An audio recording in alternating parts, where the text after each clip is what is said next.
अब मृत्यु कुंभ बताया जा रहा है महाकुंभ को ममता बनर्जी की ओर से, और ये जो 144 सालों वाला नैरेटिव गढ़ा गया है, इसको लेकर शिवपाल यादव कह रहे हैं कि इस पर तो सीएम को इस्तीफा दे देना चाहिए। झूठ फैलाने का काम बीजेपी की ओर से किया गया है। ममता बनर्जी ने हिंदू धर्म का अपमान किया, आप लोगों की ओर से मनोज काका जिसके बाद में फौरन आपके पास आऊंगी, लेकिन मृत्यु कुंभ करार दे रही है ममता बनर्जी, और उनकी ओर से कहा जा रहा है कि जिस तरह का महिमा मंडन किया गया उसके हिसाब से आपने कोई व्यवस्था महाकुंभ को लेकर नहीं की थी। शिवपाल यादव, अखिलेश यादव लगातार सवाल खड़े कर रहे हैं कि आपने ढोल बजाकर 144 सालों की बात तो कह दी, लेकिन ये पूरी तरह से कोरा झूठ है, इसमें कतई सच्चाई नहीं है। मनोज काका जी, परिवर्तन का ये कालखंड आप लोगों को रास नहीं आ रहा है क्या? उन्होंने जो आरोप आप लोगों के ऊपर लगाए हैं कि सनातन धर्म की ध्वजा लहरा रही है और समाजवादी पार्टी इसको बर्दाश्त नहीं कर पा रही है, बीजेपी के आरोप पर मनोज काका जी। लेकिन जो लोग भटक रहे हैं, जो लोग गायब हो गए हैं, वो 1600 का आंकड़ा बता रहे हैं। सुधांशु जी इस पर जवाब दीजिए। वो कह रहे हैं 1600 लोग गायब हो गए हैं और आप लोग महिमा मंडित कर रहे हैं पूरे के पूरे कार्यक्रम को। अरे मनोज काका जी, वो राजधर्म के आगे आज देखिए वो तीसरी बार प्रधानमंत्री बन चुके हैं और 20 से ज्यादा राज्यों में 21 राज्यों में भारतीय जनता पार्टी एनडीए की सरकार है। मैं आ रही हूं, लेकिन उसके जब लोगों के बीच जाकर आप राजधर्म की बात करते हैं, अटल जी ने बोली थी, लेकिन फिर उसका असर देखिए, उसी देश ने उसको स्वीकार भी तो कर लिया है। लेकिन बोले बोले मैं तुम पर वापस आना चाहूंगी। बोले प्रयागराज में 1954 में जब महाकुंभ का आयोजन था, उस समय भगदड़ में 800 श्रद्धालुओं की जान गई थी। 1986 हरिद्वार में 200 लोगों की मौत हुई थी। नासिक 2003 में 39 लोगों की जान गई थी। प्रयागराज 2013 में रेलवे स्टेशन पर जब समाजवादी पार्टी की सरकार थी, उस समय 42 लोगों की जान गई थी और प्रयागराज में 30 लोगों की मौत हो गई और दिल्ली में रेलवे स्टेशन पर भी 20 लोगों की जान अब तक जा चुकी है। सुधांशु त्रिवेदी जी, मेरा ये सवाल है, यूपी में आपकी सरकार है, आपकी केंद्र में सरकार है, दोनों लोग अगर चाहते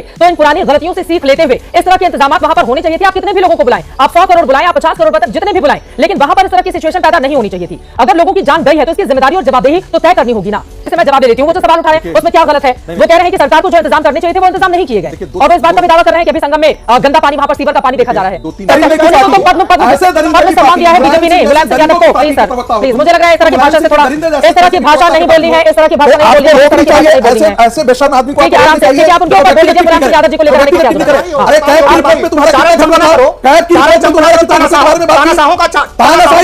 चलिए शुरू करते हैं। सबसे पहले रागी साहब आपसे शुरुआत करते हुए, अब मृत्यु कुंभ बताया जा रहा है महाकुंभ को ममता बनर्जी की ओर से, और ये जो 144 सालों वाला नैरेटिव गढ़ा गया है, इसको लेकर शिवपाल यादव कह रहे हैं कि इस पर तो सीएम को इस्तीफा दे देना चाहिए। झूठ फैलाने का काम बीजेपी की ओर से किया गया है।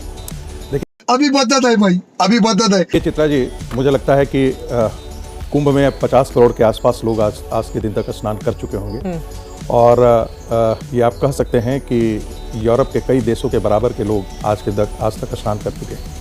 इतनी बड़ी व्यवस्था में थोड़ी बहुत चूक भी होती है, अव्यवस्था भी होती है, थोड़ी बहुत, लेकिन 30 लोगों की जान जा चुकी ठीक है, मैं मानता हूं, और यहाँ दिल्ली में 20 लोगों की। एक मिनट सुनिए मेरी बात। मैं उसे उन सबके प्रति संवेदना है, लेकिन इसके आधार पर यह कहना कि ये मृत्यु कुंभ है, ये ममता बनर्जी ही कर सकती हैं। जहां पश्चिम बंगाल में हिंदुओं को खदेड़ खदेड़ करके मारा जाता है, पश्चिम बंगाल के जितने भी सीमावर्ती क्षेत्र के हिंदू हैं वो सब भाग करके शरण लेकर के कहां चले जाते हैं, तो जो है झारखंड भाग जाते हैं, आसाम भाग जाते हैं। ये वो ममता बनर्जी है।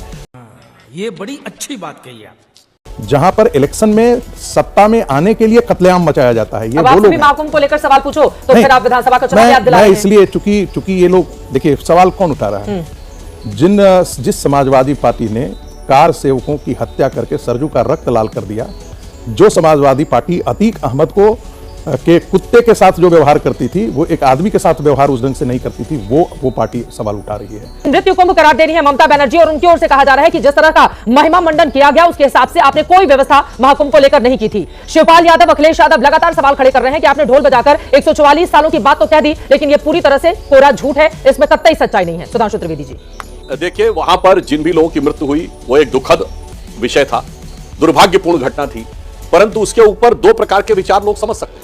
अगर कोई संवेदना के नाते कह रहा है या संतुष्टि के नाते कह रहा है, देश की करोड़ों करोड़ जनता भली भांति समझ सकती है कि ये नेता जो बोल रहे हैं इसमें संवेदना का भाव है या संतुष्टि का भाव है। उसका आधार मैं बताता हूं। देखिए, ममता बनर्जी जी बोल रही हैं, ये वो नेता हैं जिन्होंने अपने राज्य में देवस्थानम बोर्ड का अध्यक्ष फरहाद हाकिम को बनाया हुआ है। और कौन है फरहाद हाकिम? ये वो हैं जिन्होंने अपनी कॉन्स्टिट्यूएंसी को ले जाकर दिखाया था और एक पत्रकार से कहा था, देखो ये मिनी पाकिस्तान। ऐसे व्यक्ति को उन्होंने देवस्थानम बोर्ड का अध्यक्ष बनाया। समझ सकते हैं कि हिंदू धर्म, सनातन धर्म के प्रति कितनी संवेदना उनके अंदर होगी। और समर्थन किसका कर रहे हैं? आज समाजवादी पार्टी का, जिन्होंने पिछले कुंभ मेले का अध्यक्ष आजम खान को बनाया था। और आजम खान की कैसी ख्याति है, कैसी कुख्याति है, ये लोगों को पता है। तो मुझे लगता है, और ये दोनों लोग क्यों, उन्होंने मृत्यु कुंभ जैसा शब्द क्यों प्रयोग किया, मैं बताना चाहता हूं।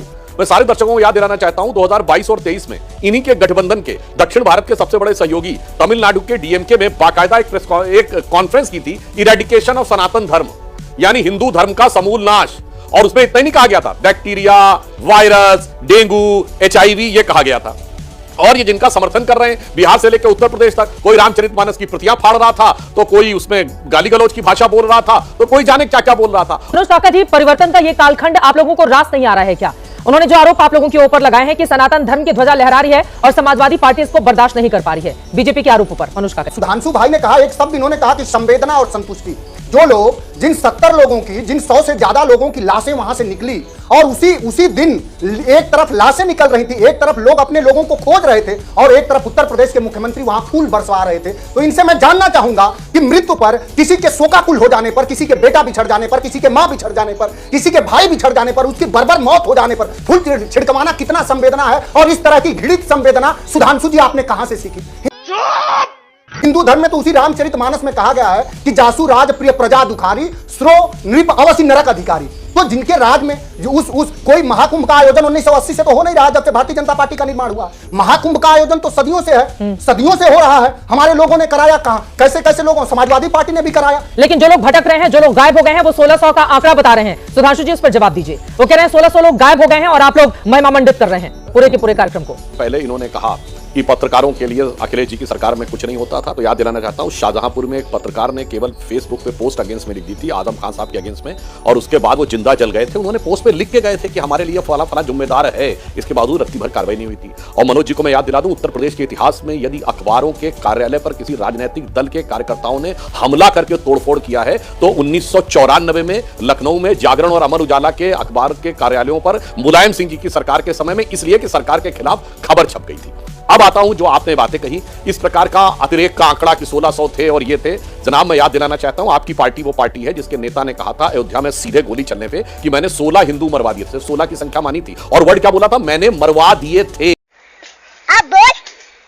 इससे ज्यादा और मैं क्या कर सकता था? ये नहीं कहा था कि दुर्भाग्य से मर गए, पुलिस की गोली में उनकी मृत्यु हो गई, मुझे दुख है, कोई वर्ड नहीं था। और उस जमाने में सोशल मीडिया नहीं था, जबकि लोगों का कहना है, मैं अखबारों कटिंग दिखा सकता हूं, आज अखबार ने निकाला था कि 400 लोग की डेथ हुई, सैकड़ों मारे गए, 60 की संख्या लिखी हुई थी जनसत्ता में। वो सब अखबारों कटिंग को छोड़िए, वो उस विषय को। मैं सिर्फ ये कहना चाहता हूं कि आज तो सोशल मीडिया का जमाना है, आप जिस प्रकार की बातें कह रहे हैं, 1600 चीफ सेक्रेटरी उस समय था, अरे भैया सुनिए, उसको मोदी जी ने अब अपना चीफ सेक्रेटरी बना अपनी अपनी बारी में बोलेंगे, अपने अपनी बारी में, अपने अपने टर्न पे बोलिए मेरे भाई, अपने अपने टर्न पे। नहीं, कोई उनके जमाने का चीफ सेक्रेटरी नहीं था। इसका भी जवाब दीजिए ना, अपनी अपनी बारी में प्लीज, अपनी अपनी बारी में। जी नहीं, सुधांशु जी कोई की चीफ बात सेक्रेटरी नहीं था। ऋतुराज भाभी इंतजार कर रहे हैं, नहीं हो पाई है। मनोज जी की बात हो जाए, अपनी अपनी बारी में। सुधांशु भाई, मैं सिर्फ दर्शकों से कहना चाहता हूं कि जिस प्रकार के ये लोग, पूरा निर्माण ही झूठ के बुनियाद पर है। सर अपने टर्न पे बोलिए। वो राजधर्म के आगे आज देखिए वो तीसरी बार प्रधानमंत्री बन चुके हैं और 20 से ज्यादा राज्यों में, 21 राज्यों में भारतीय जनता पार्टी एनडीए की सरकार है। मैं आ रही हूं, लेकिन उसके जब लोगों के बीच जाकर आप राजधर्म की बात करते हैं, अटल जी ने बोली थी ये बात, लेकिन फिर उसका असर देखिए, उसे देश ने उनको स्वीकार भी तो कर दिया है। लेकिन बोले उसके बाद मैं कुंभ पर वापस आना चाहूंगी। बोले सुधांशु जी,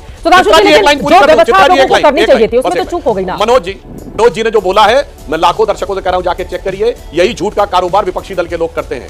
अटल जी ने जिस प्रेस कॉन्फ्रेंस में यह बोला था कि राजधर्म का पालन करना चाहिए, उसी के अगले वाक्य में अटल जी ने बोला है, मुझे विश्वास है कि नरेंद्र भाई यही कर रहे हैं, और ये वाला सेंटेंस हटा देते। मैं चैलेंज करके कहता हूं, आज भी वो वीडियो अवेलेबल है, कोई जाके देख ले। अब आते हैं वर्तमान की। मैंने पुनः कहा कि इतने बड़े आयोजन में चूक इतनी भी नहीं होनी चाहिए थी, अगर हुई है वो दुखद दुर्भाग्यपूर्ण है, और उसके लिए रिटायर्ड जज के नेतृत्व में जांच गठित कर दी गई है। सुधांशु जी, एक आंकड़ा रखते हुए फिर मैं आपसे सवाल पूछूंगी, ऋतुराज के बाद में फौरन आपके पास आऊंगी। प्रयागराज में 1954 में जब महाकुंभ का आयोजन था, उस समय भगदड़ में 800 श्रद्धालुओं की जान गई थी। 1986 हरिद्वार में 200 लोगों की मौत हुई थी। नासिक 2003 में 39 लोगों की जान गई थी। प्रयागराज 2013 में रेलवे स्टेशन पर जब समाजवादी पार्टी की सरकार थी, उस समय 42 लोगों की जान गई थी और प्रयागराज में 30 लोगों की मौत हो गई, और दिल्ली में रेलवे स्टेशन पर भी 20 लोगों की जान अब तक जा चुकी है। सुधांशु त्रिवेदी जी, मेरा यह सवाल है, यूपी में आपकी सरकार है, आपकी केंद्र में सरकार है, दोनों लोग अगर चाहते तो इन पुरानी गलतियों से सीख लेते हुए इस तरह के इंतजामात वहां पर होने चाहिए थे। आप कितने भी लोगों को बुलाएं, आप 100 करोड़ बुलाएं, आप 50 करोड़, जितने भी बुलाएं, लेकिन वहां पर इस तरह की सिचुएशन पैदा नहीं होनी चाहिए थी। अगर लोगों की जान गई है तो इसकी जिम्मेदारी और जवाबदेही तो तय करनी होगी ना। बिल्कुल सही बात है, चाहे संख्या कितनी भी ज्यादा हो, यह प्लानिंग का हिस्सा होना चाहिए था, और अगर कितने भी लोग आ रहे हैं इसकी भी प्लानिंग थी, इसीलिए जांच गठित की गई। कहां पे चूक हुई, मगर मैं चित्ता जी बताना चाहता हूं, जो आपने आंकड़े बताए, एक और आंकड़ा 2015 में मक्का में भगदड़ मची थी, 2300 कुछ लोग मारे गए थे, 200 भारतीय थे, जबकि वहां पर केवल 2-4 कुछ लाख लोग आते, पूरे साल में कुल 30 लाख लोग आते, और इतना समृद्धशाली देश है, इतनी व्यवस्था है, पर मैंने किसी उस धर्म संप्रदाय के व्यक्ति को देखा हो इस बात के ऊपर उंगली उठाते हुए या संतुष्टि का भाव दिखाते हुए या चार बातें करते हुए कि ऐसा क्यों नहीं हुआ, वैसा क्यों नहीं हुआ। सबने सिर्फ संवेदना व्यक्त की थी। अगर यहां पर वही लोग हैं जिन्होंने हिंदू धर्म को नष्ट करने का संकल्प लिया, जो हर विषय के ऊपर प्रतियां फाड़ते रहते थे, जिन्होंने सदैव अपमान अपशब्द की भाषा बोली, वो जब ये बोलते हैं तो मैं पुनः कहता हूं वो अपनी राजनीतिक संतुष्टि ढूंढ रहे हैं, मृतकों के साथ संवेदना नहीं देख रहे। संगीत रागी जी, लेकिन यहाँ पर कमियां तो है ना। आपने जो सवाल पूछा संगीत रागी जी से मैं जवाब दे देती हूँ। वो जो सवाल उठा रहे हैं उसमें क्या गलत है? वो कह रहे हैं कि सरकार को जो इंतजाम करने चाहिए थे वो इंतजाम नहीं किए गए, और वो इस बात का भी दावा कर रहे हैं कि अभी संगम में गंदा पानी, वहां पर सीवर का पानी देखा जा रहा है। दो तीसरी बात, देखिए दर्द कहां है विपक्षी पार्टियों को। 120 करोड़ हिंदुओं में से हर तीसरा हिंदू आज के दिन में उस आस्था के कुंभ में जा चुका है, और वो जाकर के देखा है कि जिस हिंदू समाज के बारे में जिक्र किया जाता था कि यहाँ पर जातिवाद है, छुआछूत है, आज वो सारा जाकर के संतों से मिल रहा है, कुंभ में स्नान करके आया है। जो हर तीसरा हिंदू वहां से जो होकर के आया है, मुझे लगता है कि कुछ एक अपवाद को लेकर के छोड़ दें तो सबको ये मान करके चलता है कि यदि हम इतनी बड़ी जगह जा रहे हैं तो कुछ न कुछ हमें कठिनाइयां होंगी। मनोज काका जी आपके पास, उसके बाद सुधांशु जी आप जवाब दीजिएगा। ये कह रहे हैं कुछ ऐसे विघ्न संतोषी लोग हैं जिनको हर बात में गलती ही नजर आती है, और सनातन की ये जो पद्धति थी महाकुंभ की, वो सफलता की ओर अग्रसर हो रही थी, वो बात आप लोग पचा नहीं पा रहे हैं। मनोज काका जी, नहीं, हम लोग हर तरह की बात और हर तरह की आलोचना सुनने का पूरा क्षमता रखते हैं, हम लोग सुनना चाहते हैं, लेकिन जो दरबारी मूड ये बता रहे हैं कि भारत के लोगों को अभी रास्ता चलने का भी ज्ञान नहीं है। क्या जो लोग कुंभ में जा रहे हैं उन्हें रास्ता चलने का ज्ञान नहीं है? जो लोग मर गए उनको रास्ता चलने का ज्ञान नहीं था? जो लोग दिल्ली स्टेशन पे पहुंचे थे उन्हें दाएं बाएं चलने का ज्ञान नहीं था? जो विपुल सिंह जिनकी 8 साल की बेटी मर गई, इस निष्ठुर पापी तरह के लोगों से पूछिए कि कौन सा जवाब सरकार उनको देगी? क्या बताएगी कि अब स्टेशन पे लोग जाएंगे तो भगदड़ हो जाएगा, उनकी बच्ची उनकी बेटी उनसे छीन ली जाएगी? तो दरबारी गीत गाने के बजाय जो सरकार 10,000 करोड़ रुपया कहां चल गया? योगी जी की सरकार से सवाल है, 10,000 करोड़ रुपया कोई 1-2 रुपया तो होता नहीं। चित्रा मुबारक, अखिलेश जी ने तो कहा था बजट बढ़ाने के लिए, आपने संगीत रागी जी पर टिप्पणी की है, ये जवाब देंगे। ठीक है संगीत रागी, जल्दी से। मुझे समाजवादी पार्टी के प्रवक्ता पर टिप्पणी नहीं करना है, क्योंकि मैं उसे टिप्पणी वो कह रहे हैं आप भी हो सकता है भ्रष्टाचार में लिप्त हो, वो आपके ऊपर आरोप लगा रहे हैं। मैं इसलिए कह रहा हूं ना कि सफाई अयासों का अड्डा हुआ करता था, जिसमें अयाशियां हुआ करती थी। ये बताने की जरूरत नहीं है कि मुंबई से कौन कौन आते थे, और मुलायम सिंह का वंश जो है उस अयासी में शामिल होता था। पूरा झुके रहना पड़ेगा मेरे आगे। मुलायम सिंह का वंश, दरबारी गीत गाने वाले अब मैंने कहा ना कि अब दर्द शुरू हो गया। अरे अब तो सुनो तो सही ना, मुलायम सिंह जो वो आदमी मुलायम सिंह जो कहे कि बच्चों से गलतियां हो जाती है, महिलाओं के खिलाफ सेक्स करने पर जो जस्टिफाई करता है मुलायम सिंह, ऐसे दरिंदे सम्मान दिया है बीजेपी ने मुलायम सिंह यादव को। प्लीज सर, प्लीज, मुझे लग रहा है इस तरह की भाषा से थोड़ा, इस तरह की भाषा नहीं बोलनी है, इस तरह की भाषा नहीं बोलनी है, रोकनी चाहिए। ऐसे बेशर्म आदमी को आराम से कीजिए, आप उनको बहन डर गई बोल लीजिए मुलायम सिंह यादव जी को लेकर आने की क्या जरूरत है? अरे कैद की रिपोर्ट पे तुम्हारा कितना घमला था?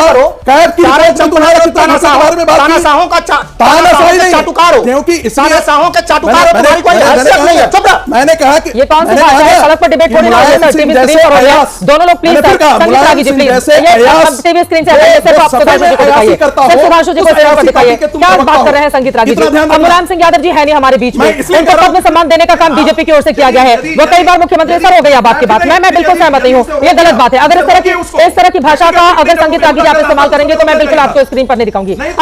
बस हवा निकल गई। आप एक दूसरे पर टिप्पणी कीजिए ना, आप एक दूसरे पर नहीं बोलेंगे, नहीं बोलेंगे वो, ठीक है सर, हो गए। आप एक दूसरे पर व्यक्तिगत टिप्पणी कीजिए जो नहीं है हमारे बीच, हम उसको लेकर इस तरह की भाषा का इस्तेमाल क्यों कर रहे हैं? प्लीज मुलायम सिंह यादव जी के बारे में इनकी अपनी व्यक्तिगत टिप्पणी है ना, हमारा ना चैनल का कुछ लेना देना नहीं है। प्लीज सर, हो गया। तो आराम से, अब देखिए सर, मैं आपके बगल में बैठी हुई हूँ, अब मैं आपका ऑडियो म्यूट भी करा दूं, मेरे से आवाज आएगी, सब खत्म कीजिए ना। संगीत जी प्लीज, संगीत जी प्लीज। सुधांशु त्रिवेदी जी, क्या सबक सीखा बीजेपी ने?